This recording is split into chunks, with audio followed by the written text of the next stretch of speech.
ప్రభునేసుక్రీస్తు నామం పేరట మీకు అందరికీ శుభాలు తెలియపరుస్తున్నాను. ఇరాన్ ఇజ్రాయెల్ మధ్య జరుగుతున్న వార్ అది దేవుని యొక్క వాక్య పెరుగులోంచి అనేకమైన విషయాలు మనం నేర్చుకుంటూ వస్తున్నాం. రీసెంట్గా బెహర్షిబా అనేటువంటి ప్రాంతంలో, అంటే ఇజ్రాయెల్ దేశంలో ఒక ప్రాంతం ఉంది, దాన్ని బెహర్షిబా అంటారు. ఆ బెహర్షిబాలో ఒక హాస్పిటల్ ఉంది, చాలా ఫేమస్ హాస్పిటల్, అనేక వేల మంది పేషెంట్లు ఉంటారు. అటువంటి హాస్పిటల్ మీద ఇరాన్ వారు దాడి చేశారు. బాలిస్టిక్ మిజైల్స్ని ఎప్పుడైతే ప్రయోగించారో వాస్తవానికి ఆ బిల్డింగ్ చాలా ధ్వంసమైందండి. కానీ అద్భుతం ఏంటో తెలుసా, అందులో ఒక్క పేషెంట్ కూడా మరణించలేదు. ఐసీయూలో ఉంటే ఒక్క పేషెంట్ కూడా మరణించలేదు. ఎందుకంటే ఇశ్రాయేల్ని కాపాడువాడు కునుకుడు నిద్రపోడు. వాస్తవానికి దేవుని యొక్క రక్షణ, దేవుని యొక్క కృప ఇశ్రాయేల్ మీద ఉంది అనేటువంటి విషయాన్ని మరొకసారి మీకు జ్ఞాపకం చేస్తున్నాను. ఇరాన్ వారి ఉద్దేశం ఏంటంటే వారు మిజైల్స్ని సివిలియన్స్ మీద వేస్తున్నారండి. స్కూల్స్ మీద, హాస్పిటల్స్ మీద, రైల్వే స్టేషన్స్ మీద, ప్రజలు ఉండేటువంటి స్థలాల్లో వేస్తున్నారు. కానీ ఇజ్రాయేల్ నిజంగా యుద్ధనీతి ఫాలో అవుతూ ఉందండి. ముందుగానే చెబుతున్నారు, ఒకవేళ కనుక వారు బిల్డింగ్స్ మీద దాడి చేయాలనుకుంటే ఆ సివిలియన్స్కి చెప్తున్నారు, మీరు దయచేసి ఈ ప్రాంతాన్ని ఖాళీ చేసేయండి, మీ మధ్యలో చాలామంది తీవ్రవాదులు ఉన్నారు, వారి మీద మా ఫోకస్, అందరూ బట్టి దయచేసి మీరు ఖాళీ చేసేయండి అని చెప్పి వారిని అలర్ట్ చేసి, కానీ ఇరాన్ వారు మాత్రం యుద్ధనీతిని వారు అనుసరించట్లేదు. అక్టోబర్ 7వ తారీఖున జరిగిన మారణహోమం మనకు తెలుసండి. ఇశ్రాయేల్ అందరూ నిద్రపోతున్న టైంలో అకస్మాత్తుగా విరుచుకుపడ్డారు. సివిలియన్స్ మీద, ప్రజల మీద దాడి చేశారు. సుమారుగా 200 మంది అమాయకులైన ప్రజలను పట్టణ పెట్టుకున్నారు. అనేక మంది స్త్రీలను తీసుకెళ్ళిపోయారు. భయంకరమైన రీతిలో వాళ్ళని చంపారు, వారిని మానభంగాలు చేశారు. మొదట వారే ప్రారంభించారు. కానీ ఇశ్రాయేల్ మాత్రం సామాన్య పౌరులు ఏ ఒక్కరూ నశించడానికి వీల్లేదు. సామాన్య పౌరుల్ని మనం రక్షించాలి. మన పోరాటము ఆ ఇరాన్ దేశంలో ఉన్నటువంటి ఆ తీవ్రవాదులే. మనం పోరాటం చేస్తుంది హిజ్బుల్లా, హైతీ అండ్ హమాస్ తీవ్రవాదుల మీదే అని చాలా క్లియర్గా మాట్లాడుతూ ఉంది. దేవుడు చేసిన కార్యం ఏంటంటే ఐసీయూలో ఉన్నటువంటి వారందరినీ కూడా ఎవరో కమాండ్ ఇచ్చినట్లుగా ఆ బాంబు పడకముందు, అంటే గంట సమయంలోనే మొత్తం అందరినీ కూడా బాంబు స్క్వాడ్లోకి తీసుకెళ్లారు. నిజంగా ఆ బంకర్స్లోకి తీసుకెళ్ళిపోయి అక్కడ దాచారట. అప్పుడు బాంబు పట్టడం జరిగింది. ఏ ఒక్కరూ కూడా మరణించలేదు, ఏ ప్రాణ నష్టం జరగలేదు.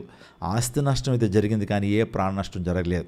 మీరు చాలామంది కొన్ని పుకార్లు వింటున్నారు, ఇశ్రాయేల్ దగ్గర ఆయుధాలు అయిపోయినాయి, ఇశ్రాయేల్ దగ్గర ఆయుధాలు లేవు అని చాలామంది రకరకాల న్యూస్ ఈ రోజున తెలియజేస్తున్నారు. ఇజ్రాయెల్ దేశం యొక్క డిఫెన్స్ స్పోక్స్ పర్సన్ చెప్పింది ఏంటో తెలుసండి, మా దగ్గర ప్లెంటీ ఆఫ్ వెపన్స్ ఉన్నాయి. ఇరాన్లో ఉన్నటువంటి ప్రతి అణు స్థావరాన్ని ధ్వంసం చేసేంత వరకు, అణు స్థావరాలను ఎవరైతే నడుపుతున్నారో వాళ్ళని చంపేంత వరకు, మా టార్గెట్ ఏదైతే ఉందో, మొసాద్ మాకు ఏదైతే ఇన్స్ట్రక్షన్స్ ఇస్తూ ఉందో గూఢచర్యం చేసి అదంతా చేసేంత వరకు మా దగ్గర ఆయుధాలు ఉన్నాయి. ఏ విధమైనటువంటి ఆయుధాల కొరత లేదు. వాస్తవానికి ఇరాన్ 4000 బ్యాలిస్టిక్ మిజైల్స్ని తయారు చేసుకోవడానికి వారు సిద్ధమవుతున్నారు. కానీ ఇజ్రాయెల్ దగ్గర ఎన్ని బ్యాలిస్టిక్ మిజైల్స్ ఉన్నాయో వారికి తెలియదు. ప్రపంచానికి ఆయుధాలను సరఫరా చేసేటువంటి ఇజ్రాయెల్కి ఆయుధాలు లేకపోవడం ఏంటి? ఆలోచించేయండి. ఇలాంటి ఫాల్స్ న్యూస్ అనేకమైనవి సోషల్ మీడియాలో వస్తున్నాయి. ఇజ్రాయెల్ దగ్గర అమెరికా కూడా సపోర్ట్ చేసేటువంటి ఆయుధాలు ఉన్నాయి, వెపన్స్ ఉన్నాయటువంటి విషయాన్ని జ్ఞాపకం చేస్తున్నాను. హాస్పిటల్లో దాడి జరిగింది. ఆ తర్వాత మరొక కిండర్ గార్డెన్ స్కూల్ మీద దాడి చేశారండి.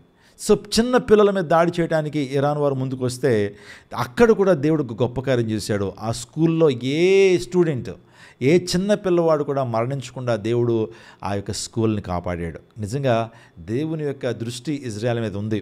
ఇజ్రాయెల్ని కాపాడువాడు కునుకుడు నిద్రపోడని. నిజంగా ఇజ్రాయెల్ అనేటువంటి ఆ దేశానికి దేవుడు తన రక్షణ ఇస్తున్నాడు. ఎస్పెషల్లీ ఈ టైంలో యుద్ధంలో ఏ ప్రాణ నష్టం జరగకుండా, ఆస్తి నష్టం అయితే జరుగుతుంది కానీ ప్రాణ నష్టం జరగకుండా ఇశ్రాయేల్ని కాపాడుతున్నాడు. నేను మరొకసారి చెప్తున్నాను, వీటన్నిటి వెనకాల కూడా బైబిల్ ప్రవచనాలు ఉన్నాయి. బైబిల్లో ఏదైతే ప్రవచనాలు రాయబడ్డా అవే నెరవేర్చబడుతున్నాయి.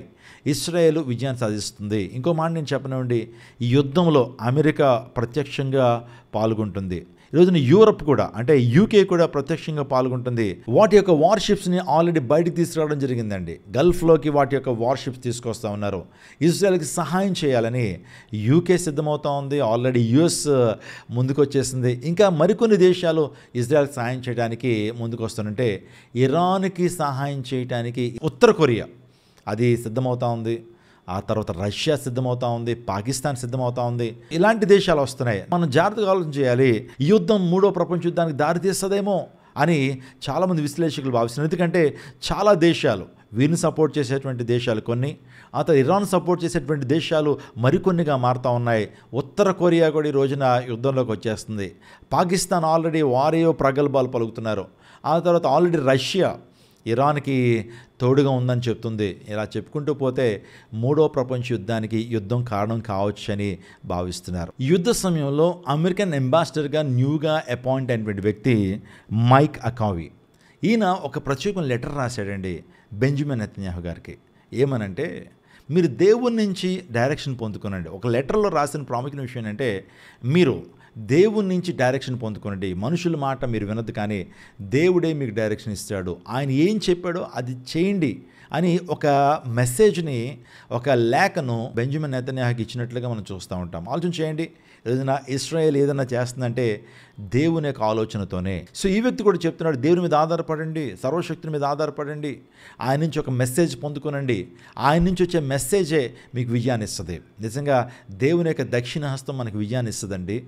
దేవునితో మనం ఉంటే, దేవుని యొక్క తోడు మనం కోరుకుంటే, దేవుని యొక్క దక్షిణ హస్తము, దేవుని యొక్క బాహు మనల్ని కాపాడుతుందనే విషయం బైబిల్ గ్రంథంలో రాయబడింది. కాబట్టి సో ఈ విషయాన్ని చెప్పాడు. దేవుని నుంచి పొందుకునే డైరెక్షన్స్ మీరు ఫాలో అవ్వండి, విజయాన్ని మీరు సాధిస్తారు. మీ దేశం యొక్క అస్తిత్వాన్ని మీరు కాపాడుకోగలుగుతారు, మీ దేశాన్ని కాపాడుకోగలుగుతారని ఆ కవి గారు చెప్పడం కూడా చాలా ఆశీర్వాదకరంగా, చాలా శుభసూచకంగా ఉంది. కాబట్టి ఈ న్యూస్ అన్నీ వింటున్నటువంటి మీరు ఒక విషయాన్ని జ్ఞాపకం పెట్టుకోండి, ప్రభు రాకడ దినాల్లో ఉన్నాం, కడవరి దినాల్లో ఉన్నాం. అందుని బట్టి మరింతగా ప్రార్థన చేయాలి. మీ విరోధన అపవాది గర్జించే సింహంలో ఎవరిని మింగుదనాన్ని తిరుగుతున్నాడు. మీరు అపవాది తంత్రాలను ఎదిరించాలంటే సర్వాంగ కవచాన్ని ధరించుకోమన్నాడు. ఇంకా విశ్వాసంలో మనం అభివృద్ధి చెందాలి, జ్ఞానంలో అభివృద్ధి చెందాలి, దేవునికి సమీపంగా మనం రావాలి. మనందరూ కూడా ప్రార్థన చేయాలి. అంతము సమీపిస్తూ ఉంది కాబట్టి మెలకువగా మనం ప్రార్థన చేయాలి, మన రక్షణ మనం కాపాడుకోవాలి. కాబట్టి మరొకసారి చెప్తున్నాను, మనం పోరాటం చేస్తుంది ముస్లిమ్స్ మీద కాదు, మనం పోరాటం చేస్తుంది అరబ్బుల మీద కాదు, మనం పోరాటం చేస్తూ ఉంది తీవ్రవాదుల మీద. ఇరాన్ పెంచి పోషిస్తున్న తీవ్రవాదుల మీద పోరాటం చేస్తున్నాం. కానీ ఈ మహమ్మదీలు కావచ్చు, అరబ్బులు మన సహోదరులండి, వారు మన స్నేహితులు, వారిని మనం ద్వేషించట్లేదు, వారిని అనడానికి కూడా మనకి ఏ విధమైన హక్కు లేదు. కానీ వారి పేరు మీద, ఆ మతం పేరు మీద చేస్తున్నటువంటి ఈ భయంకరమైన తీవ్రవాదాన్ని మనం అడ్డుకోవాలి. తీవ్రవాదుల కోసం మనం ప్రార్థన చేయాలి, ప్రపంచ శాంతి కోసం ప్రార్థన చేయాలి. కాబట్టి యెరూషలేం క్షేమం కోసం ప్రార్థన చేద్దాం, ప్రపంచ శాంతి కోసం ప్రార్థన చేద్దాం, ప్రపంచంలో యుద్ధాలు నిలపబడాలని ప్రార్థన చేద్దాం, ప్రపంచ శాంతి కోసం ప్రార్థన చేద్దాం. దేవుడు మిమ్మల్ని దీవించును గాక, దేవుడు మన భారతదేశంను దీవించును గాక. God bless you.